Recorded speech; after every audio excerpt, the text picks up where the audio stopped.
Сите ние сме свесни дека трговијата со луѓе во глобални рамки се повеќе добива нови форми на експлоатација, различни од оние кои се втемелени во нашата свест и со кои главно сите ние ја поврзуваме трговијата со луѓе.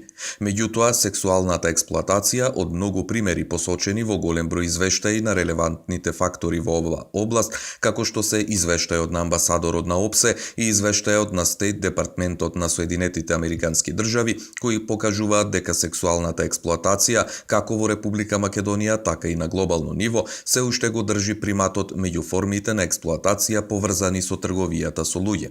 Ова, меѓу другото, го истакна државниот секретар при Министерството за внатрешни работи Магдалена Несторовска во своето обраќање на почетокот од конференцијата на националните координатори за борба против трговијата со луѓе на земјите од Југоисточна Европа, кој од 13 до 15 ноември се одржува во Скопје. Прашањето на трговија со луѓе ги допира основните вредности на човековото живење.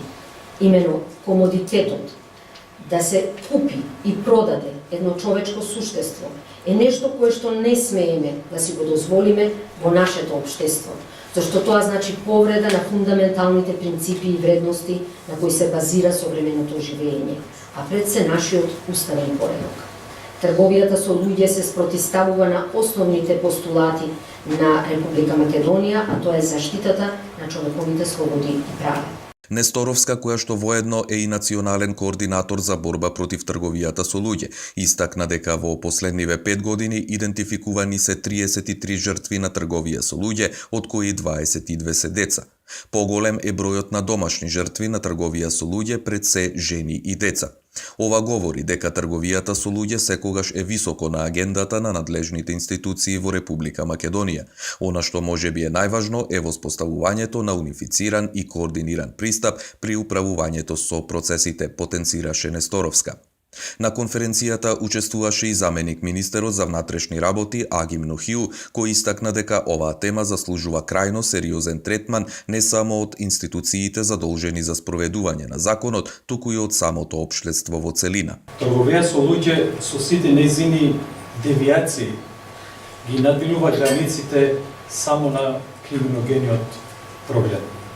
Особено што нејзиниот базични мотив е експлоатацијата, независно дали е трудова или сексуална. Значи, тука станува збор и за социјалните, економските, културните и другите импликации што се длабоко интегрирани во феноменот трговија со луѓе.